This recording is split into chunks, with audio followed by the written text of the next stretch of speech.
January 28th, 2014. I was 11, and all that was on my mind was the incoming snow, school getting released early, and how it would give me more time to finish up The Legend of Zelda: A Link Between Worlds on my 3DS. Come around noon, school released early for me in eastern Georgia, and right as I got on the school bus, light snow was beginning to fall. Excitement was all that could be felt on the bus as we all went home.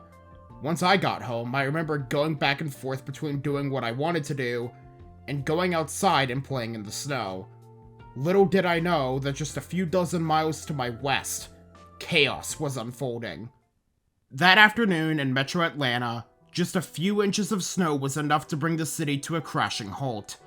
Interstates turned into piles of crashed cars, kids were left overnight in schools, and people were left stranded for several hours. It wasn't just Georgia. Alabama also dealt with a similar situation from the same system. This wasn't Atlanta's first rodeo with a snowstorm. In fact, a much worse event in terms of overall snow and ice totals happened in January 2011, where the metro was covered in 2 to 4 inches of snow that stayed on the ground for nearly a week. So why did this event in 2014 play out the way that it did, at least in Georgia? Incompetence and complacency in what ended up being a tricky forecast a few days ahead, but day of, was clear as day that was ignored, with state officials then blaming the NWS for the lack of a good forecast. But 24 hours prior, the threats were clearly illustrated to state officials. As a Georgia resident, I feel like it's warranted to cover this event given the recent snowstorms in 2025. I'll be covering the synopsis, actions taken before the snowstorm, the timeline of events, the political and humanitarian aftermath, and how the failure in 2014 ended up impacting every winter storm response in the state since then. Welcome to Nature's Fury. January 2014 was bitterly cold for the eastern half of the United States. When it comes to colder than average temperatures for this part of the country, you usually have a ridge over the western US and a trough in the east. The ridge brings down cold Arctic air from Canada, leading to lower temperatures. Usually, this pattern stays for a few days, then breaks down.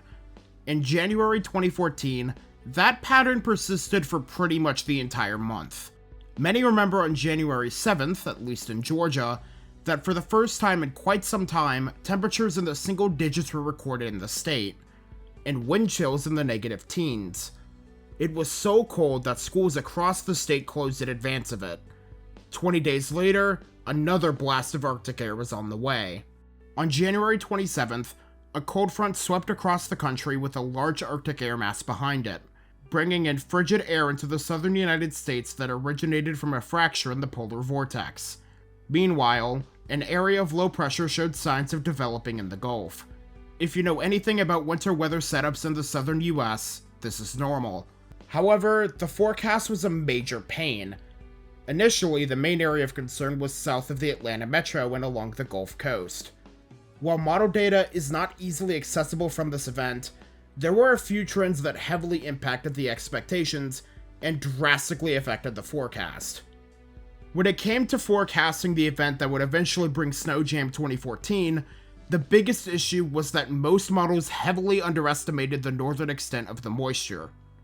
Snowfall maps weren't ensuring any confidence for areas north of I-20, barely an inch a few days out for northern Georgia. However, it's important to note that forecasting winter weather events, especially in the south, is extremely tricky, mainly for figuring out where the snow cutoff line is. It really wasn't until the day before the event when models began correcting themselves for what was going to be a more northerly system. The Weather Prediction Center issued a Day 3 Quantitative Precipitation Forecast, or QPF. It measures the expected amount of melted precipitation accumulated over a specific period of time in a specific area. While normally used for something like rainfall forecasts, it's also useful in the case of snow. While these values seem low, that's because we aren't dealing with rain as the primary precipitation type. Through a bunch of math that I'm not going to explain here, meteorologists use snow ratios, which are what's often used in situations with low values in the QPF, to determine potential snowfall totals. It's not the only thing they use whenever it comes to forecasting potential snowfall totals, but it's one of the things they use. Snowfall ratios in the south are typically 10 to 1, as in, for every 1 inch of water, you would get 10 inches of snow. I will delve into snow ratios later on. Given that explanation, you do not need a lot on the QPF in order to get significant snow, and I'm bringing it up just to show the trend in what was expected in terms of where the precipitation would be. Anyways, looking at the map, notice how the outlook outlines an area extending mainly from the Gulf Coast through most of Florida and into Georgia. That was initially expected to be the bullseye, but notice how it goes further north. As the day came closer, the QPF gradient moved north. But as I mentioned earlier, this wasn't North Central Georgia's first rodeo with snow events, obviously. I already covered the biggest one, which was the 1993 storm of the century. But I want to mention some other events prior to the 2014 storm for the sake of a point that I want to bring up about the forecast. March 1st, 2009, the area from Columbus to the northeast was blanketed by heavy snowfall, with 6 to 8 inches of snow in the Athens metro and areas north. February 12th, 2010, a Friday that blanketed much of the state with 2 to 4 inches of snow. Christmas 2010, one of the biggest snowstorms in December for a vast majority of the state in a long time, with vast stretches of the state north of I-20 being covered in 3 to 4 inches of snow, with higher amounts in the mountains. January 9th through the 10th, 2011, a major snowstorm that brought extremely heavy snowfall across the state that hadn't been seen in years, with 4 to 8 inches of snow for many areas north of I-20. A couple of key notes about these. First of all, most of these snow events were either on a holiday or the weekend. In the case of that last storm that I mentioned, it happened during the overnight hours, meaning that people were not at school or work, mostly. It was a Sunday and at night, meaning people weren't really on the roads to begin with. I also want to mention February 12th, 2010. The timeline of events was similar. Surface low in the Gulf, upper level shortwave tracking across north and central Georgia, with light snow beginning over portions of West Georgia around noontime, then spreading eastward through the afternoon before tapering off to flurries by mid-evening and dissipating by early Saturday morning. There are a few things to mention about that event that make it separate from 2014. One was that sleet and freezing rain were not the primary threats. The other difference was the snow ratio. Typically, snow ratios in the south are 10 to 1, like in this case. But for Snowpocalypse 2014, in North Georgia, it was more like 15 to 1. But there was also something else interesting. February 12th was a school day. And more importantly, schools released early in advance of the worst of the snow, and kids got home safely without being trapped overnight. A few days ahead of the system, NWS offices from Texas through North Carolina issued winter storm watches for impacts consisting of sleet, freezing rain, and snow for areas further north. Many areas that hadn't experienced a winter storm in years were now preparing for a storm system that was going to bring major impacts throughout the deep south. But let's dig deep into Georgia. At 3:12 p.m. on January 26th, NWS Atlanta issued a winter storm watch for central Georgia.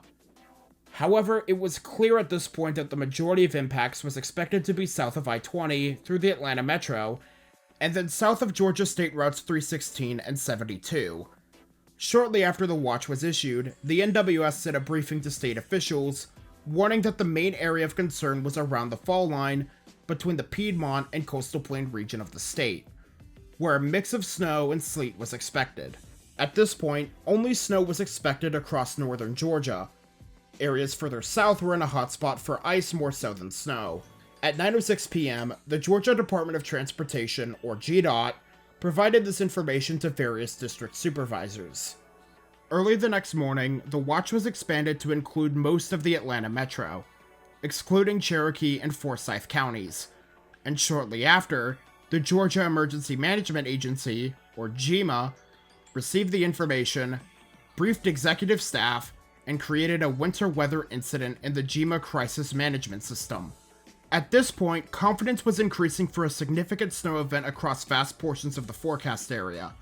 Midday, the NWS held a meeting with state officials on what the expectations were. There were two uncertainties. When will the changeover to freezing precipitation occur in southern Georgia, and the confidence on significant snow totals north of I-20. Based on the timeline provided, snow would begin in northern Georgia at around 7 a.m., and by noon, frozen precipitation would begin to overtake the state, with the worst of the weather expected to occur from mid to late Tuesday afternoon until the early morning hours on Wednesday. Snow and sleet totals across areas south and along I-20 were expected to range between 2 to 3 inches. Areas north of I-20 and I-85 were not expecting much at all, and models struggled to see anything happening there. Except for one. The GFS, 24 hours before the event began, started picking up on signals that the moisture available would be further north. Come the afternoon, a winter storm warning was issued for areas in the first winter storm watch, with the watch remaining in effect for the rest of the metro. Schools and offices within the warning either started being cancelled or, based on the forecasts at that time, planned early releases.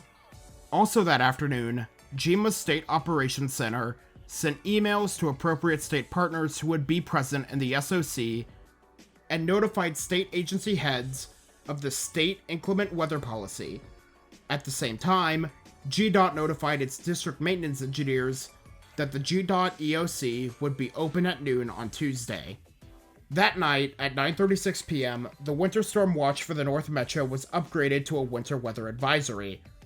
However, NWS meteorologists clearly stated, "Please understand that even a slight shift in the moisture could result in significant differences in snow amounts and may require an upgrade to a warning."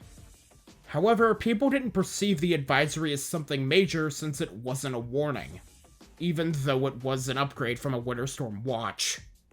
The wording in place suggested that local officials needed to pay attention. At 11:15, NWS Atlanta sent another email briefing to officials, noting that models started the precipitation 1 to 2 hours earlier, and that the majority of the precipitation was going to occur during Tuesday afternoon and the early evening. Also within the graphic provided, it noted that for those within the advisory and the warning, that they would be significantly impacted by snow accumulations.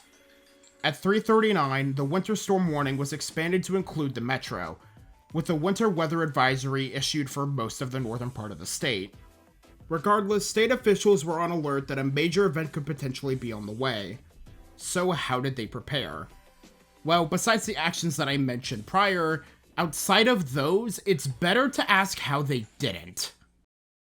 Before the storm system arrived, with the initial forecast in place of just a dusting of snow according to the mayor at the time, not a whole lot was done ahead based on early forecasts that left state and local officials unprepared. So let's start with road prep.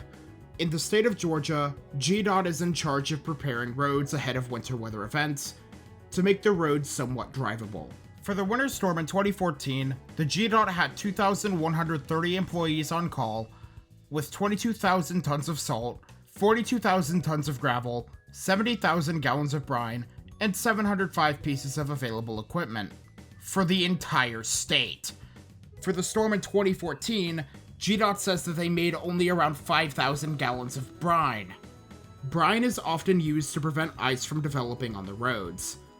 So roads weren't treated, and people shouldn't be on the road in winter weather anyway, so what exactly is the issue? What was the main issue was the lack of urgency in official government spaces.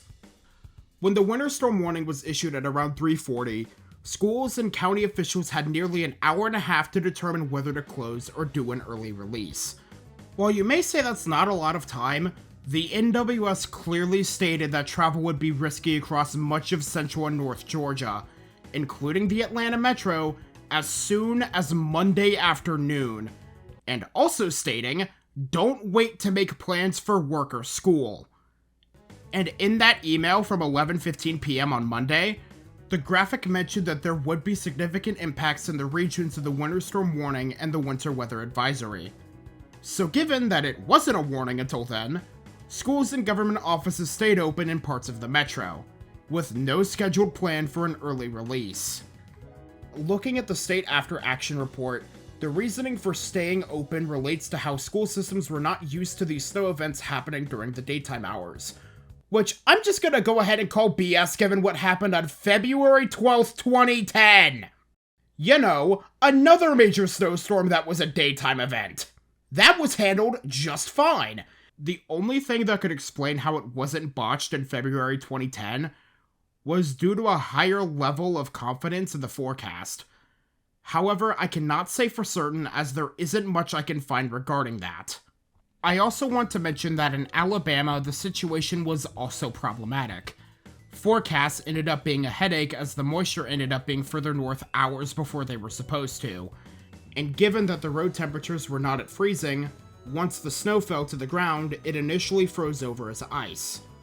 A lot of faults in central and north Alabama dealt with a much more drastic change in forecast, while the issue in north central Georgia was always realized as a possibility, if there was enough of a subtle shift in moisture.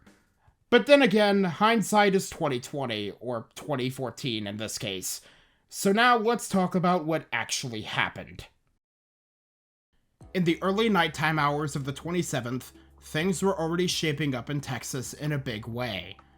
A broad area of precipitation had formed in the central part of the state, and quickly began expanding eastward into portions of northern Louisiana, and then into central Mississippi, and then into Alabama. The moisture was way further north than initially expected, and way earlier too. By late morning, snow hadn't begun accumulating much in Georgia, but in Alabama that was an entirely different story. By 8 to 9 a.m. Central, light snow was falling in the state.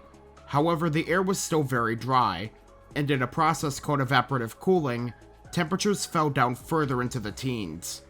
The snow ratios were massive. Instead of a 10-to-1 ratio, it was nearly 20-to-1. Schools and businesses rushed to close once the snow started to accumulate, which got worse after 11 a.m. Of course, this led to many rushing out to pick up their children in the middle of the snowstorm. Crashes were occurring left and right as people were driving on untreated roads in an area that wasn't expecting to get 2 to 4 inches of snow. Snow that initially melted and froze over as ice. Those caught up in the mess included ABC 3340 meteorologist James Spann, who called it one of the biggest forecast busts in his career. To be fair, the event itself was extremely difficult to forecast for the state of Alabama.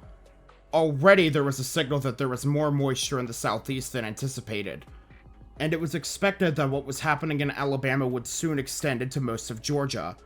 There was an obvious sign that the event was not going to be what it was 2 days ago, and more in line with recent NWS forecasts. GDOT moved up the opening of their EOC and notified field directors that the storm was moving faster than expected, and pre-treatment of roads began at 9 a.m. with 47 trucks with spreaders. Slight problem though, it was still the middle of rush hour traffic, so it was nearly impossible to get road treatment equipment to where it needed to be at 9 a.m. due to said traffic. GEMA was extremely quiet and left with few people on board. In fact, GEMA didn't open the Emergency Operations Center until around 9 a.m., 6 hours after the winter storm warning was expanded. Between 10 to 11 a.m., the snow started to enter Georgia. As the snow fell, roads were still a bit above freezing, so the snow didn't stick to the roadways.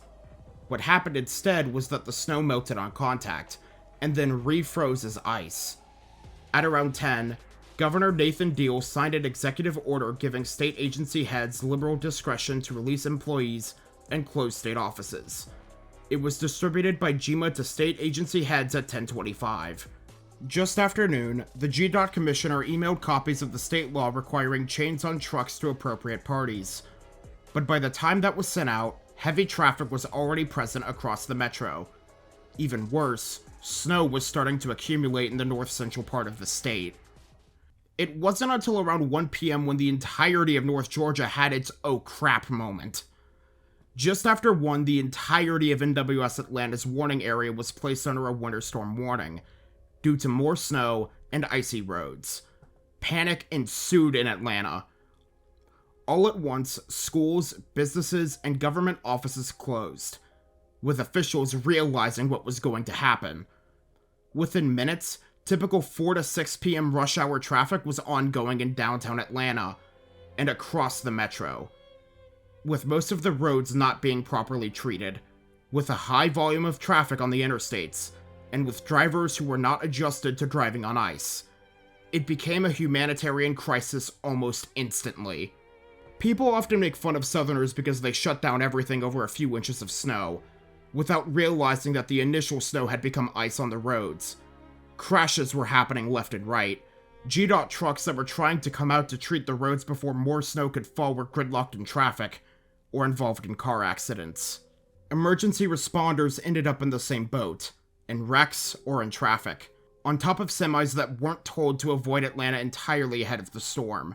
I-285, within a few hours, turned into a massive circular parking lot, gridlocking one of the most important loops in the country.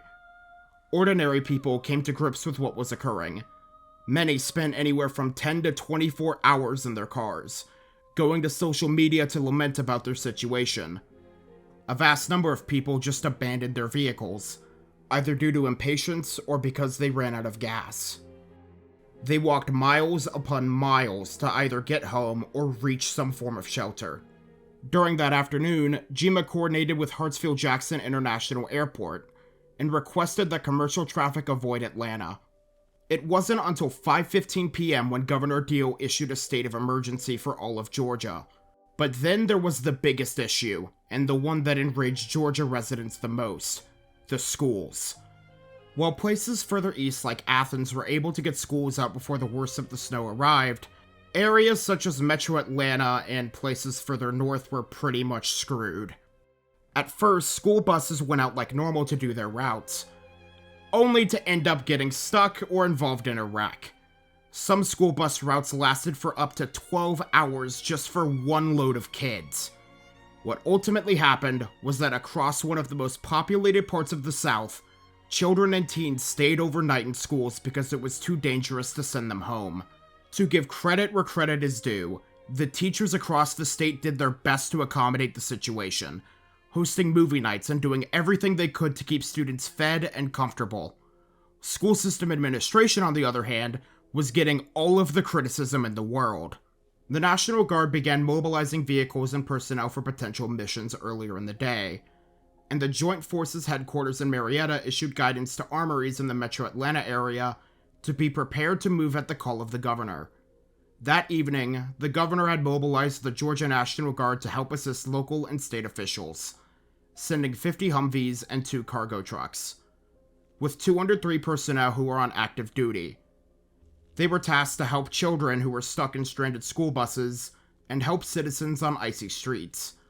GMA assigned Georgia NG-10 to help motorists move to shelter, provide residents with food, water, blankets, and fuel, provide logistics transport for medical supplies, clear travel lanes, and conduct recon in the area. The Georgia Department of Natural Resources provided supplies and opened 2 state parks as temporary shelters, while helping shelter students and provide food and drinks to them. As nightfall came, the snow slowly started to move eastward and out of the state. But before I go into the rest of the video, I want to talk about my personal experience with the system. And while I didn't have to deal with any of the traffic, it was definitely notable for what it was, at least to me. I remember all of the snow events that occurred during my lifetime in my elementary school days. I remember on the morning of March 1st, 2009, my grandparents got me up and took me back home as the snow was falling outside. I remember it staying on the ground for most of the week. February 12th, 2010, I remember playing Luxor Adventures with my mom and going outside in the evening to feel the heavy snowfall. And the only thing I could see past the snow was a bluish tint that was everywhere outside. Christmas 2010. For most of the day, I enjoyed Sonic Colors for the Wii and DS, only for that enjoyment to transition to the beautiful scene in the evening as snow began falling on Christmas Day. I remember the joy on my siblings' faces as we looked outside to see a white Christmas in Georgia, of all places. Then only a few weeks later, I observed the most significant winter weather event of my childhood, where over 6 inches of snow fell in Watkinsville close to where I live, which stayed on the ground until the middle of the next week. And then, January 28th, 2014, which, out of all of the events I remember as a child, it was one of the most unique to me. Also, just as a reference, I'm also using footage that I have from the last event because there's nothing regarding footage near where I live from this, so just keep that in mind. There is some footage from Athens, but not a lot. In terms of the actual snow event itself, in comparison to other events where I ended up getting more than 4 inches of snow or sleet in each event, The event in January 2014 was actually kind of unremarkable. Only 1 to 2 inches fell where I lived. But at the same time, it was the first time I had seen snow in 3 years. But it was different. I pointed out how the temperatures were lower and the snowfall ratio was higher than the usual 10 to 1. That also ended up affecting the overall texture of the snow itself. In all of those other cases, the snow itself, once it accumulated, was hard, covered in a thin layer of ice or sleet. Every time you stepped in a snow pile, it was always followed by a crunch and a clear footprint of where your feet once were. With temperatures close to freezing, the snow ended up getting mixed in with freezing rain and sleet. The snow wasn't exactly sticking to my shoes either. In 2014, the snow wasn't heavy and compact. It was light, having the texture of something like baking soda. This was the northerly snow, as we call it down here. When making a snowball out of it, you needed way more snow than usual due to how much air was in it. It was surreal. While I didn't experience the suffering that was occurring elsewhere, the fluffy snow that I kept throwing up in the air alongside the quiet outdoors as nobody was on the roads made for a memorable snow experience that I still clearly remember to this day. Although I do remember more about the ice storm 2 weeks later, but that is besides the point. Before I go into what happened after the snow stopped, I want to briefly talk about what happened elsewhere. Georgia and Alabama were not the only states impacted by this winter storm. I do want to mention that information on what happened in Texas and Louisiana barely exists, so I can't really say much on what happened there. While the snowstorm further south wasn't really seen, the ice and sleet certainly was. Both freezing rain and sleet blanketed areas in southern Alabama and the Florida Panhandle. Ice rapidly accumulated on bridges and overpasses, with ice accumulations being nearly an inch on I-10, which was shut down in both directions from the Alabama-Florida state line all the way to the north of Perry, for a total of 233 miles. The freezing rain and ice threat extended from the Panhandle northward and shut down roads for days. In some rural areas with tree canopies, sleet didn't melt until the weekend when temperatures hit back into the 70s. The mid to high-end snowfall totals, relative to the areas impacted at least, occurred from South Carolina up through Virginia, with nearly 10 inches of snow in multiple locations. Those states ended up being in a much better spot as the winter weather was a late afternoon and overnight event, so traffic was low once precipitation began falling. However, the impacts were felt as schools remained closed until the beginning of the next week. However, the majority of the focus was on what happened in Georgia and Alabama, as what was supposed to be a relatively uneventful winter storm became one that nobody could ever forget, and local and state officials were on the hot seat for the disastrous response. The snow had stopped falling in Atlanta come around that night, and it was then when panic started setting in. The city was gridlocked, and many who were just hoping to get home were sleeping in cars just hoping for the situation to be resolved. Temperatures went down into the teens as they coped with what was going on. Many were left with little food and water. The state National Guard was deployed across the Interstates to help supply essentials to those stranded. While the National Guard did help supply people who were stranded, it was mainly ordinary citizens across the Atlanta metro who came in clutch to many. Those who had working cars that could drive off-road offered to help people get home or to a gas station. Many offered food and drinks to those stranded to get them through the difficult times. Teachers and strangers alike focused on getting school children back home to their parents, who were panicking at the thought their children were stuck overnight at their schools. Many people tend to make fun of Atlanta for not being part of the South. While I see where they're coming from, it was during this event when Atlanta proved to be part of the best of the South with their hospitality. When crap hits the fan, it'll be absolute strangers who help keep people up and around. That's Southern hospitality. The next morning, the scene of cars stranded continued, although temperatures broke above freezing during the afternoon, allowing for vehicles to finally get off the roads. Although it wasn't until Thursday when temperatures broke well above freezing when Atlanta started to get somewhat back to normal. By the end of the storm, at least 180 were injured, 13 were killed, and in the state of Georgia, over 1,500 vehicles were involved in accidents. But of course, it was around this time when all the focus came at government officials who dropped the ball. In particular was Georgia Governor Nathan Deal and Atlanta Mayor Kasim Reed. Both admitted that they screwed up, but ultimately they tried to pin the blame on someone else. To be fair to Reed, the mayor is not in charge of releasing schools. But that brings us to what they said to defend themselves. Initially, Governor Deal blamed the forecast, and in turn, the National Weather Service, for what occurred, saying they didn't know how bad it was going to be until 9 a.m. The National Weather Service had continually had their modeling showing that the city of Atlanta would not be the primary area where the storm would hit, that it would be south of Atlanta. I don't think anyone could have totally predicted that this was going to have the magnitude within the short window of time in which it occurred.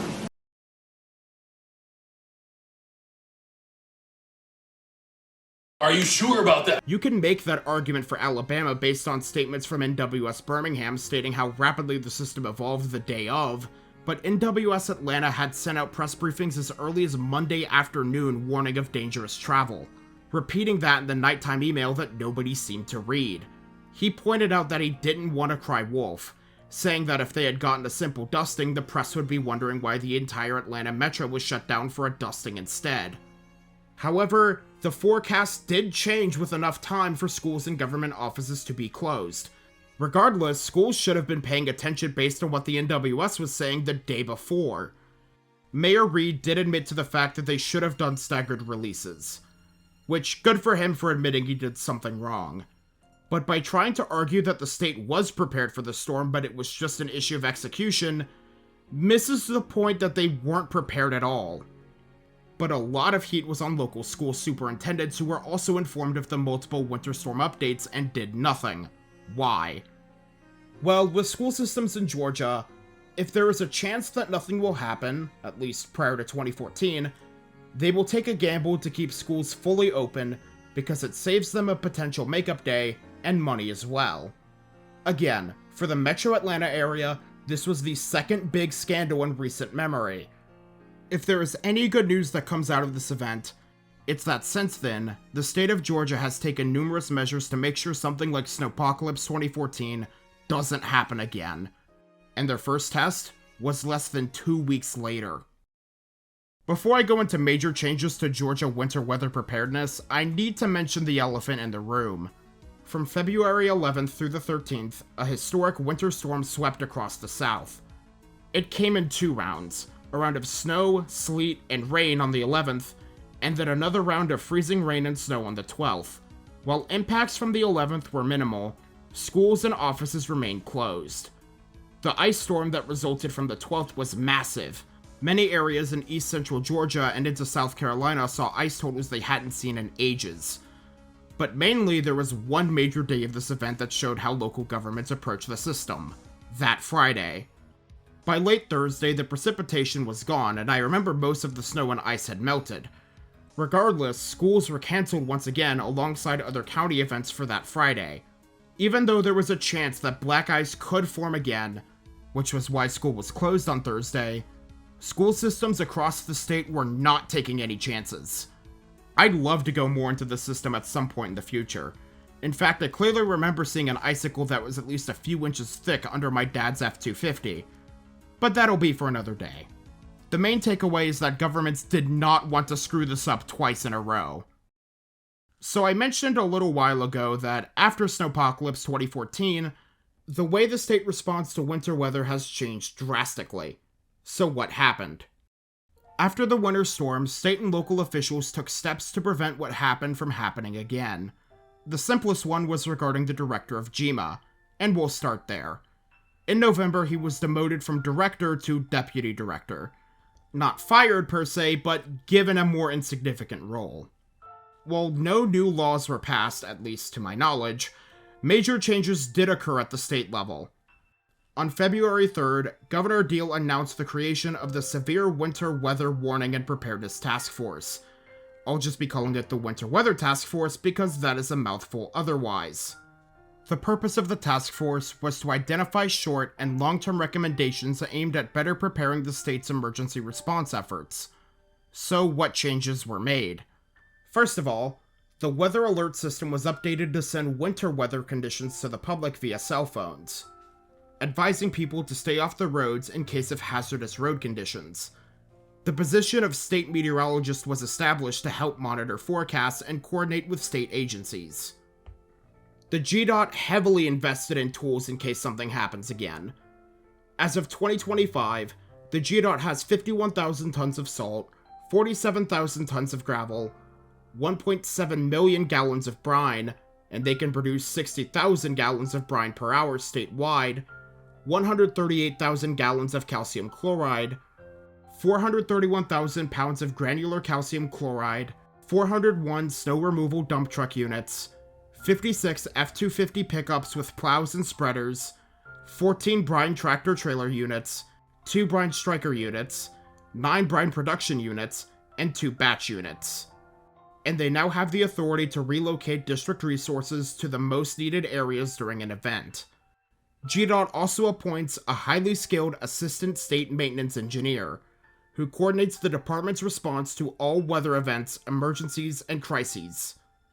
Officials also installed a network of road sensors across the state to measure road temperatures while an event is ongoing, allowing officials to treat the roads when it happens as opposed to being reactive. The changes from GDOT alone have made a major impact, but the biggest change came from school systems. Generally speaking, they have become more lenient with canceling school ahead of potential winter weather. With the winter storm a couple weeks ago, once the winter storm watch was upgraded to a winter weather advisory, schools across Metro Atlanta closed or switched to virtual learning. I say most because some school systems think they are better than everyone else. If there is anything to take away from this, it's that the state of Georgia is much better prepared and much more proactive in prepping for winter weather in comparison to 11 years ago. However, Snow Jam 2014, or Snowpocalypse 2014, or Snowmageddon 2014, can we, actually come up with a consensus as to what this is actually called? Was a winter storm that brings nothing but bad memories to many people. And it's an event that many can never forget. And it's one that I will not forget anytime soon. This wasn't really proofread by anyone, but I do want to thank Foxtrot for helping me understand the meteorology a bit better while also providing some resources to help me get a timeline of events in order. Of course, special thanks to Celtic White for the character stills I use, Zinel, Cyanide Blue, and Crackleic for letting me use their music whenever I use it, and everyone for watching, it means a lot.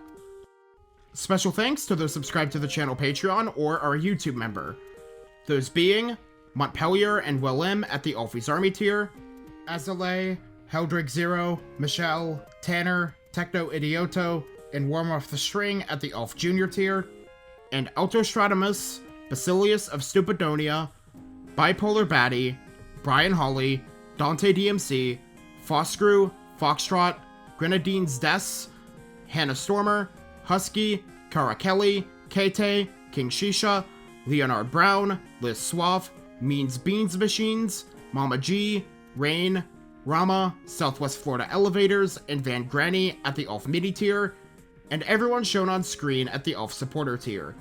Your support is greatly appreciated. If you want to have access to behind the scenes content and also support me financially, consider joining the channel Patreon or becoming a YouTube member. That being said, that's all I have. Hopefully you all enjoyed, and if you liked the video, make sure to like, subscribe, comment your thoughts, share it all around, all that jazz. I'm Alferia, you all stay safe out there, and I'll see you all soon. Brine is a special water-type move introduced in Generation 4, with a base power of 65 that doubles to 130 when the target is at half health. Oh, wait a minute, that's the wrong Brine.